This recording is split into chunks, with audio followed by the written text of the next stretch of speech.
So guys, आज के पहले वीडियो में हमने 80% 20% वाला कॉन्सेप्ट सीखा था। तो इस कॉन्सेप्ट को सिमिलर जोमेटो यानी कि इटर्नल पर भी आप यूज कर सकते हो, अप्लाई कर सकते हो। अगर आप लोगों को नहीं मालूम ये 80% 20% क्या है, तो आज का पहला वीडियो जरूर जाकर के देखना। बहुत कुछ आपको वहां पर मिल जाएगा। इरेडा का वीडियो था, जरूर चेकआउट करना, क्योंकि पूरे मार्केट में ना कॉन्सेप्ट एक ही होते हैं।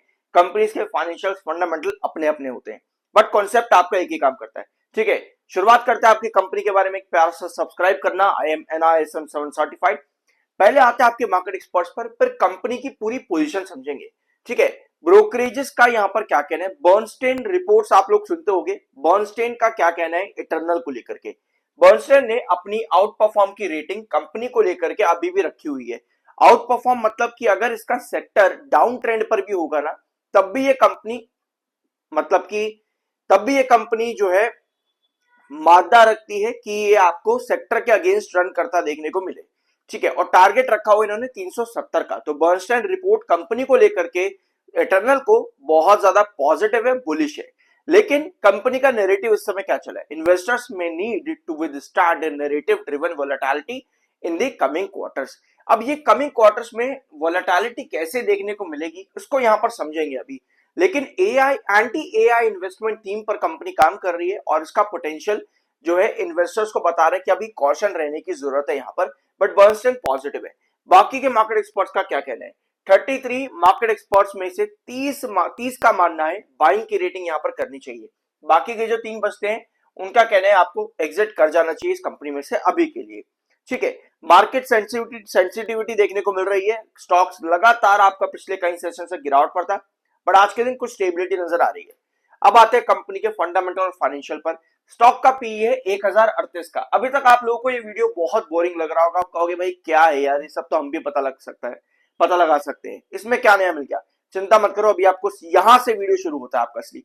स्टॉक का पीई है 1038 पे। अब 1038 के पीई पर हम लोग क्या समझते हैं, यार कंपनी महंगी है। लेकिन इस कंपनी का पीई इतना ज्यादा हाई क्यों है, और अगर हाई पीई है तो क्या ये गिरेगा। बुक वैल्यू 31 पर है, जो कि कोई कंसर्न नहीं है। बुक वैल्यू कोई कंसर्न नहीं होता, उसको आप नेग्लेक्ट भी कर सकते हो तो भी चलेगा। कंपनी का करंट रेशियो 3.18 पर है। तो क्या कंपनी का एसेट और कंपनी की लायबिलिटीज का यूटिलाइजेशन सही से नहीं हो रहा है। लेकिन जरूरत है पीई और ईपीएस की। कंपनी का ईपीएस मात्र 0.24 रुपीस पे है, मतलब कि 24 पैसे का कंपनी का ईपीएस हो रखा है। यानी कि कंपनी का ईपीएस बहुत कम है।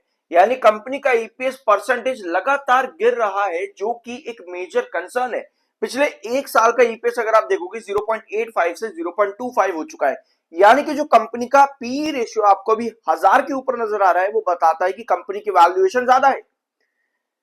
अगर ये ईपीएस आपका बढ़ रहा होता, अगर ये ईपीएस डिक्लाइनिंग ट्रेंड पर ना होता बल्कि इंक्लाइनिंग ट्रेंड पर होता, तब भी हम कहते हैं कि इसका पी ज्यादा है, उसके बावजूद भी कंपनी की वैल्यूएशन सही है। लेकिन बढ़ता हुआ पी और डिक्लाइनिंग ईपीएस इंडिकेट करता है कि कंपनी की वैल्यूएशन इस समय ओवर वैल्यूड है। अब इसको कैसे समझेंगे, इसके लिए कंपनी को क्या करना पड़ता है। इसके लिए आपको आना पड़ेगा कंपनी के रिजल्ट्स पर। इस कंपनी ने बहुत बढ़िया रिटर्न्स दिए हैं एक टाइम पर।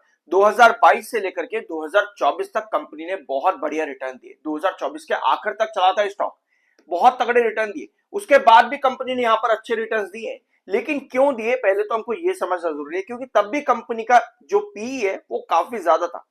अगर आप यहां पर देखोगे तो आपको नजर आएगा, ये कंपनी का पूरा डाटा है 2022 से लेकर के 24 तक जो कंपनी ने रिटर्न्स दिए। यहां पर कंपनी का रेवेन्यू ग्रोथ परसेंटेज जो है ना, आपको वो फ्लैट दिख रहा था, कोई बड़ा चेंज नहीं है। 74 70 74 70% पर कंपनी काम कर रही थी। इसके साथ में अगर आप कंपनी के प्रॉफिट्स पर आओगे, तो प्रॉफिट ग्रोथ परसेंटेज भी कंपनी का अच्छा था भाई। 100%, 140%, 193%, 12,550%, 389% तक भी कंपनी चली। लेकिन कब तक, 389% तक कंपनी चली सितंबर 2024 के रिजल्ट तक। यानी कि सितंबर का रिजल्ट कब आया होगा आपका, नवंबर अक्टूबर के बीच में कहीं आया होगा आपका रिजल्ट 2024 के अंदर। यानी कि तब तक कंपनी का ग्रोथ बहुत बढ़िया था, और उसके बाद ही आपको गिरावट देखने को मिली लगातार।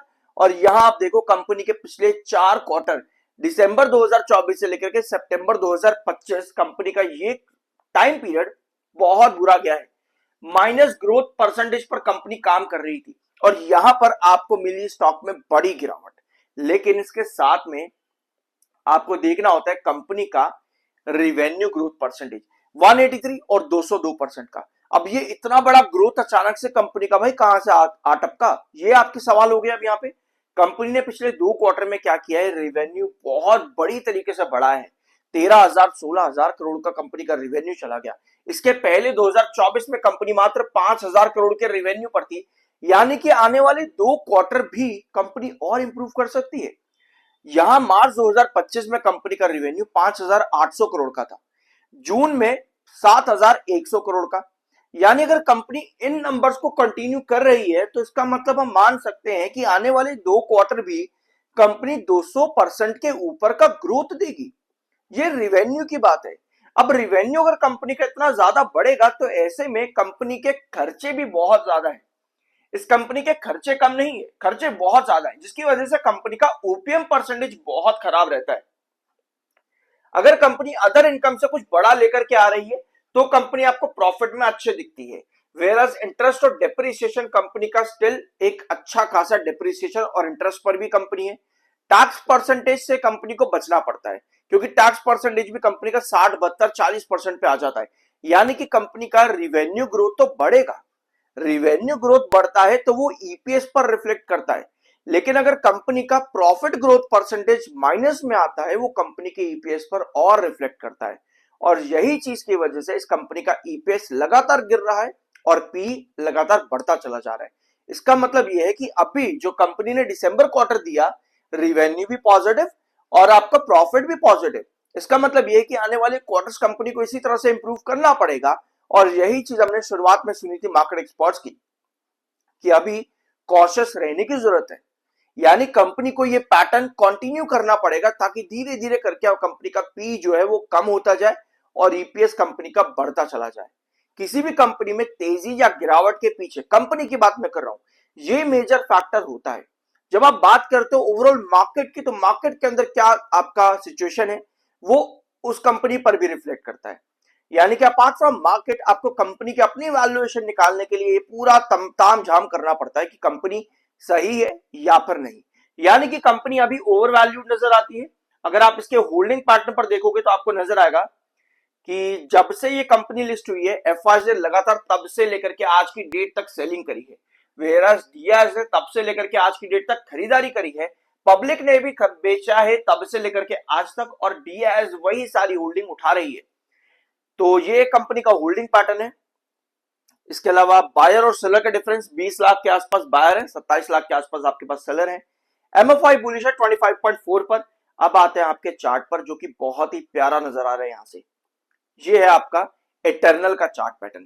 भाई स्टॉक ने क्या कर रखा है यहां पर साफ साफ 254 254 ये रिजेक्शन बना रखा है, जबकि ये इंपॉर्टेंट बेस था स्टॉक के अंदर। 254 का बहुत इंपॉर्टेंट बेस था।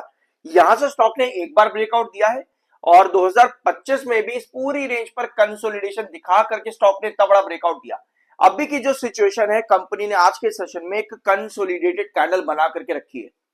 कंसोलिडेटेड कैंडल, ये कैंडल सेलर को भी एक्टिव कर रही है। तो 354 जो है आपका वो यहां पर रिजेक्शन बना हुआ है, रेस्ट्रिक्शन बना हुआ है। यानी कि इसको अगर झेल नहीं पाता तो भाई ये सेलर आपका दे करके आपको और गिरावट दे सकता है 240 के नीचे। 240 254 के बाद आपका नेक्स्ट बेस है, 254 के बाद 240 आपका नेक्स्ट बेस है। यानी गिरावट अगर ये इसी तरह से कंटिन्यू होती है, मार्केट साथ नहीं देता, कंपनी आगे जाकर के इसी तरह से अच्छा परफॉर्म नहीं कर पाती, अगर कहीं कुछ भी यहां पर चीजें बुरी जाती है, सेलर्स और एक्टिव होते हैं, तो आगे जाकर के आपको 220 के आसपास का ट्रेंड नजर आ रहा है। यानी कि सभी चीजों में आपको कंपनी में वापस से इंप्रूवमेंट चाहिए। जो कंपनी ने 2023 में दिखाया वही चीज कंपनी को 2026 में पूरा साल दिखाना होगा ताकि वापस से कंपनी में ये ब्रेकआउट्स आपको देखने को मिल सके। अभी के लिए 254 आपका रिजेक्शन बन चुका है, 240 का आपका बेस है। 254 ब्रेकआउट करने के लिए आपको हमेशा चाहिए होती है एक सस्टेनेबल कैंडल, अगर नहीं आती है तो वो रिजेक्शन बना करके आपको 240 की तरफ ड्रॉप करवा सकता है। कंसोलिडेटेड कैंडल है आज के दिन की। तो ये था आपके इटर्नल का वीडियो। आने वाले क्वार्टर्स कंपनी के लिए बहुत ज्यादा मैटर करते हैं क्योंकि दिसंबर क्वार्टर एक लंबे टाइम के बाद जाकर के कंपनी ने फाइनली इंप्रूवमेंट दिखाई है।